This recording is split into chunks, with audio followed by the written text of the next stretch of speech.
what you're given, that's how we live it. Don't be mad at the system, it's simply how we've existed. I hear a lot of people talking like they politicians and choose to be an accountant because it's safe in a bit. Hello soldiers, this is Ghost 45. If I'm sounding weird right now, it's because I threw up 3 days ago, so that's why my voice is kind of fucked up.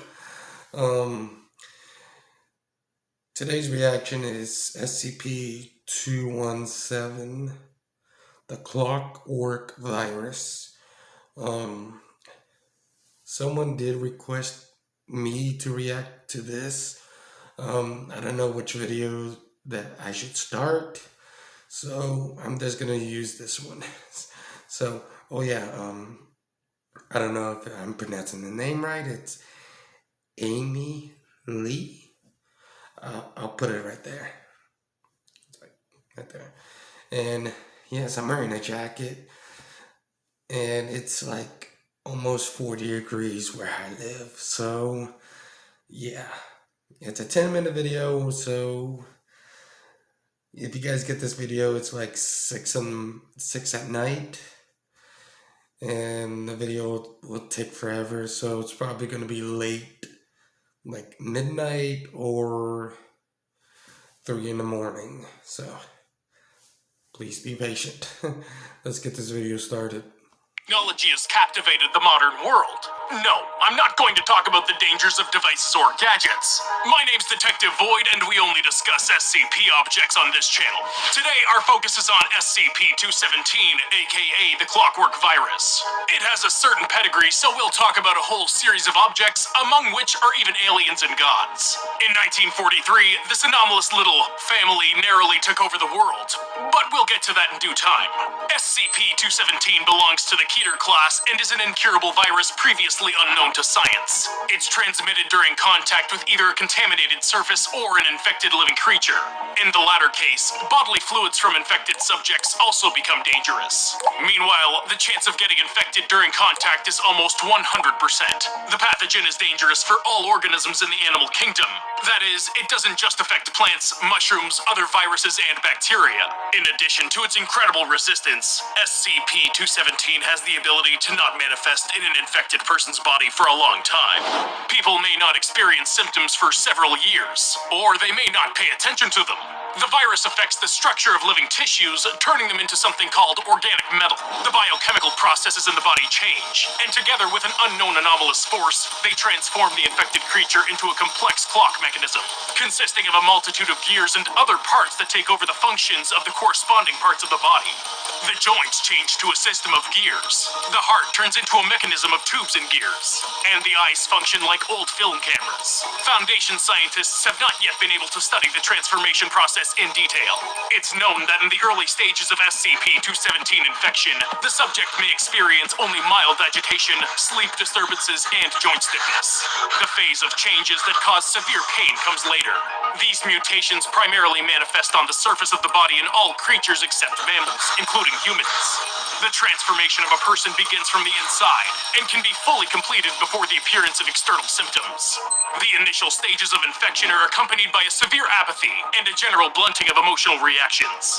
Some of the infected patients reported feeling movement under their skin and an accompanying ticking noise. It can be heard throughout the whole body with a stethoscope. For an infected person, the sounds are most distinct when the pathogen spreads through the shoulders, neck, and head. In the later stages of infection, but before the appearance of external symptoms, the patient's mental state worsens. They're in a depressed mood all the time and get irritated when faced with new tasks. The actions of the infected become repetitive and mechanical, and they easily lose focus and get distracted. There have been studies of the human brain after a complete transformation, but the results are classified. In the stage when major internal organs and structures are being transformed, the subjects begin to experience severe pain. They turn into parts made of either organic metal that looks like steel, iron, and brass, or of materials that look like rubber, leather, wood, or glass. These parts cut into the remaining living tissue, causing a sensation like a torn ligament or a knife wound. The new structural elements of the body have the density and strength of the materials they resemble. Meanwhile, they're much more resilient and contain the DNA of the infected patient. Parts of the mechanism are capable of regeneration, but it's noticeably slower than in living tissues. Experiments have shown that the parts transformed by the virus can be replaced. body is not harmed by the use of spare parts made of ordinary technical material.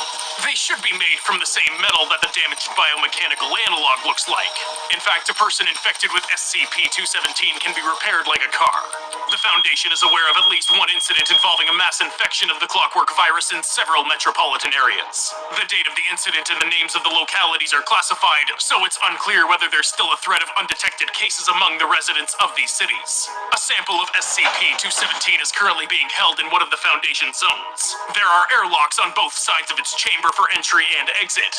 You're only allowed to be in the objectainment area if you have on a full protective suit, a sterilizing chemical shower, a 24-hour quarantine, and post-exposure medical observation are also required.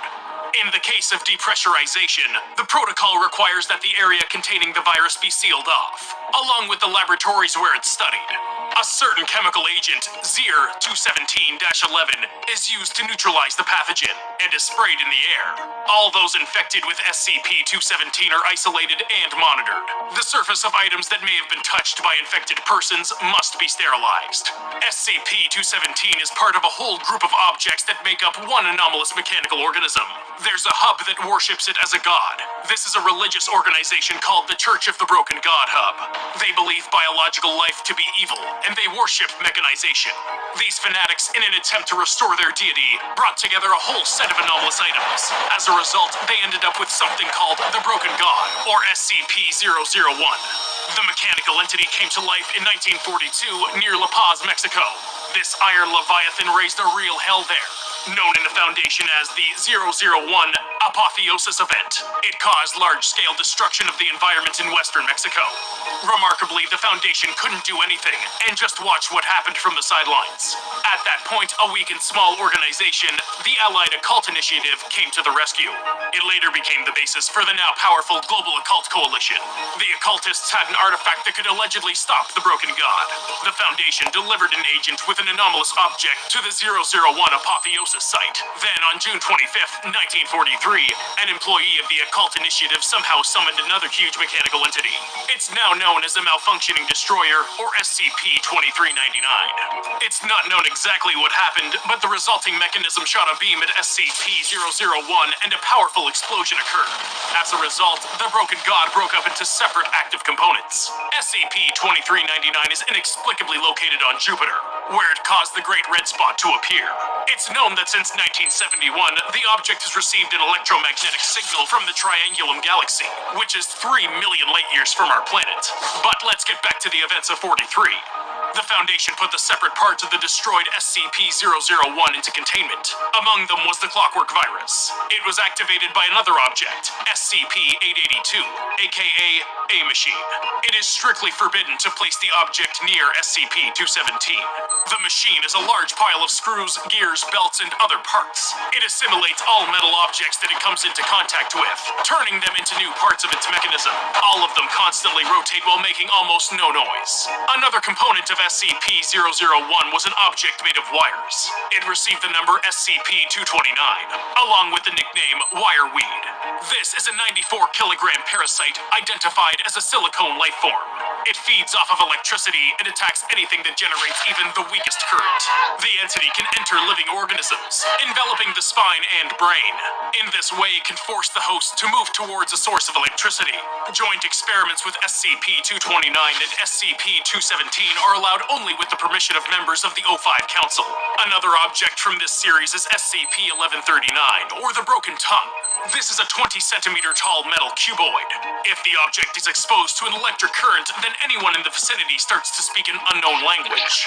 Meanwhile, all of the victims forget and cannot relearn any world languages in existence. The reach of the effect's radius is exponentially proportional to the strength of the current. A weak static shock, for instance, affects people within an 80-centimeter radius.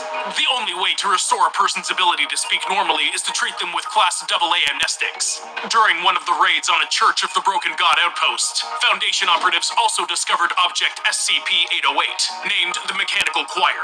This is a 16-meter cylindrical structure that tapers into a cone at the top. Its base covers 30 square meters, and was supposedly intended to be a musician at the time of the Broken God's return.